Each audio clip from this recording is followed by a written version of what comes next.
Today we're going to be talking about how a lender qualifies you for a mortgage and what you as a potential home buyer need to know in order to make sure that you're getting the right answer or enough information so that you can make changes so that you do get approved if they say you don't qualify now. Okay, so here's the thing. As a lender, there's a few big things we're always looking for when we're qualifying: credit score, income, down payment. Those are the three big things. And what I see a lot of is I'll get a call from someone and they'll be like, "Hey Jen, I'd love to talk to you, to talk to your team." And I'm like, "Yes, let's do it." And they're like, "The other lender declined me." And my first question is always the same. Why? Why did they decline you? What was the reason? Now, what I'm trying to figure out is, okay, what red flags do I not know about? Because if there's a red flag that I'm hearing from another lender, I may not have the potential buyer fill out an application because I never want to run someone's credit if there's not a possibility, okay? So I'm always asking why, seeing if there's some huge bomb I don't know about, like a bankruptcy 2 months ago that wasn't disclosed, or who knows, they're in the middle of a lawsuit. But what I hear most of the time, I don't know. Yeah, so if a lender tells you you don't qualify, you need to ask why. You need to ask why. And here's a couple reasons why. Number one, let's start off with credit. Okay, so there are some lenders, let me use VA as an example. There's a couple really big VA lenders that everyone thinks, oh my gosh, they do everything for veterans. No, they don't. If you're under a certain credit score, they deny you just based off of that. Different lenders have different minimum credit score requirements, okay? Just like, for instance, with VA, anything below 580 is a hard no for us, okay? However, there may be another lender that will do it. With conventional, 620 is actually the hard limit across the industry. However, some lenders have it where if you're below a 640 or you're below 660, they will decline you off of that. So it's really important that you ask that why, because if you're being declined because of your credit score, but you have a credit score, another lender can easily do the loan, you want to know that. Okay. Now, a lot of times these lenders aren't going to say, oh yeah, our credit score requirement's higher than our competition. You could totally go get this loan done at XYZ. They don't say that. It's very few lenders who will be like, hey, I can't do it, but try these guys. I do that because I never want to be the person that says no if I know there's a yes out there, but it's not common in our industry. So that's the first thing. Is it a credit score overlay that is stopping you? Now, the next one is debt to income. And this is always interesting to me for a couple reasons. So if we decline someone because of debt to income, there's often arguments on the team. And the reason I bring this up is because I think it's really important for you to know how different lenders qualify. So everyone on my team cares about the client, is passionate, loves what they do. They know what they're doing. The amount of transactions they have their hands on is immense, right? However, let me just give you an example. So if someone fills out an application with us and let's say it's $400,000 and Sam's looking at it and she goes, wow, the debt to income's at 80%. And that's 80%, guys, is like not good. So she would then, the next thing she would do is she'd see if there's any debt that could be paid down. We would see if there's any income that we were missing, okay? We would be doing those two steps before they got me involved. Okay, so we do those two steps. There's no debt to pay down. There's no additional income not being considered. The debt to income's, at 80%, what do we do? Now, Sam's initial instinct always is to say, well, we can't do it. It's at 80%. Whereas my instinct is always to say, well, what can they qualify for? Okay.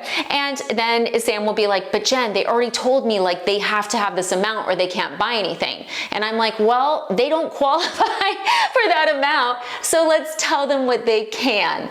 And it's not Sam being a bad person or me being a good person or me being a bad person and Sam being a good person. It's just perspective, right? And, a lot of lenders in the industry, if you say, I need this, I want this, I have to have this, they think that if they can't give that to you, that you don't want anything. Whereas my opinion is, I would rather say, hey, I can't do this, but I can do this.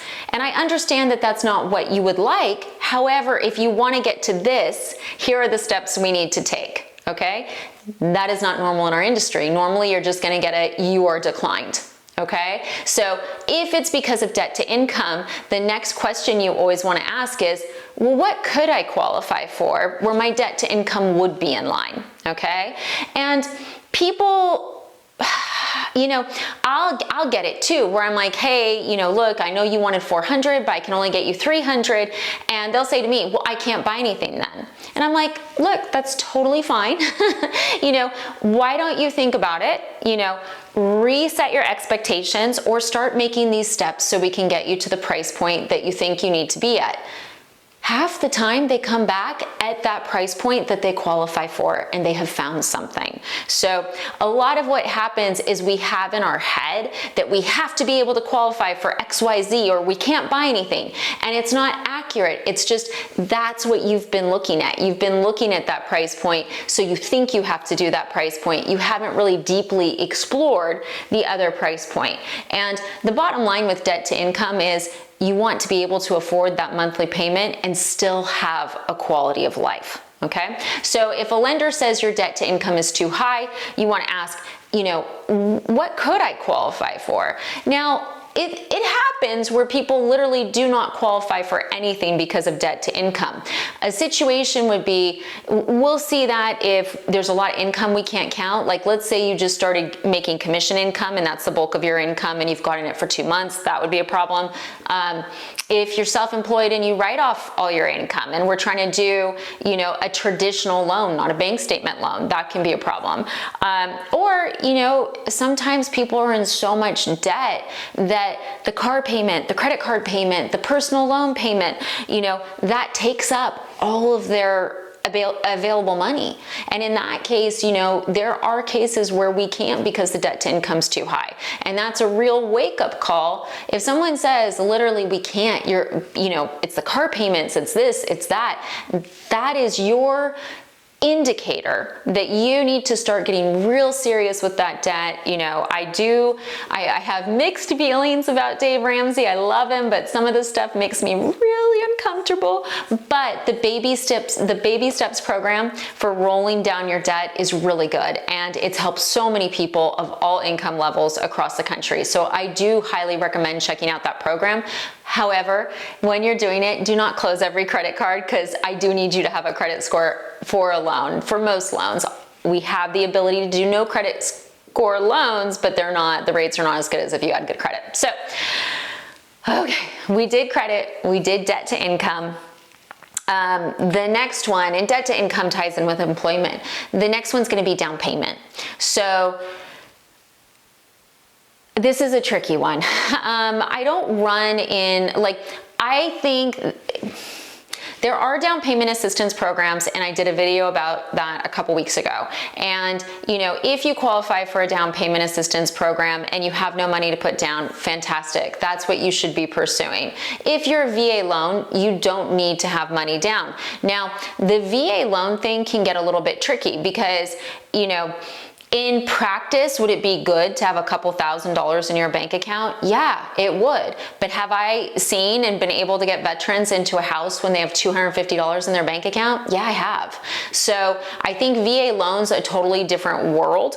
And in that case, it's really important to make sure you're talking to the lender. If they're like, well, you don't have any money for closing costs. Well, you know, I've got 2 videos on that. How do we get the seller to pay the closing costs, especially since the market's shifting? Or is there a way to do a slightly higher rate so that the lender can give me a credit? There are options there, okay? Where we run into positions where people really need a bigger down payment than they have is when we're dealing with jumbo generally, because, or if someone has nothing. If someone makes a lot of money and they want to do 0 down, the down payment assistance programs are not for rich people who are bad at saving. They're really not. So it's important to note that in cases like that, what I'll usually say is, hey, you know, your payment right now is this. This is what your new payment's gonna be. Let's start saving the difference. And here are a couple ways to do it real easy. That though, in terms of if a lender declines you because of down payment or closing costs, you want to ask what you need. And if a lender says, well, you don't have enough for closing costs yet, just call me. I would say 50% of our clients don't pay closing costs. It's not because we're paying it, it's because we're negotiating for it. We're telling the realtors up front, hey guys, we need you to negotiate for this. And we do get a lot of pushback. We get, well, they don't do that here. And I'm like, well, that's all we got. And then all of a sudden, magically it happens. Wow. So the key points of this is that, look, people look at loans differently. You know, we'll have a loan where I look at it and I'm like, oh my God, I can't make this work. You know, for it to get to me at that point, Sam or Jen has already gotten all the documentation. They've already dug through it. They've already tried to examine every nook and cranny. Then it goes to me. If I can't figure it out, then it goes to CJ. If CJ can't figure out, then it's Maria or Chadwick, our processors. And what I found from this, you know, sometimes there'll be a loan where Sam and Maria are like, no way, it's never gonna happen. Or Jen and Chadwick are like, no way, it's never gonna happen. And I'm like, actually, let's do it this way. Try this, this, and that. Or myself, Jen, Chadwick, Sam, Maria, we'll all tell Julie, it's a no. There's no way. And Julie's like I don't even know. She has like a magic bucket or something. I don't know what's going on there, but she'll find a way. She'll be like, no, we're gonna do this. And we'll be like, are you sure? She'll be like, I already corresponded with the underwriter. I talked to the borrower. They have a letter of explanation, closed. So it's really important for you guys to know that even if you're working with a really good lender, okay, there are different ways that people look at this. And the reason why I built my team the way I did is I hate saying no to you guys, and I want to make sure I'm getting the best information to you. So I'm always we're all checking each other always and trying to think out of the box and trying to see if there's a way, but there are certain things that lenders can't overcome. You know, if you haven't paid any of your bills in the last year and your credit score is dropping, can't help that. I can't help with that. If you had a bankruptcy last month and you have no money down, I'm stuck again, right? But if you have income that I can prove, you pay your bills on time, and you know, you've got some level of down payment, usually we can wave a wand and find something that will work for you. So as always, I hope this video has been helpful. I am licensed in 48 states. My team and I would love to help you, and leave questions, comments, whatever you guys need. But the key is, if a lender ever says you don't qualify, just ask why. You know, say, hey, you know, why? Just, is there something I can do to improve? Because I really want to own a house. Never give up your dream of home ownership just because one person says no. Thanks for watching.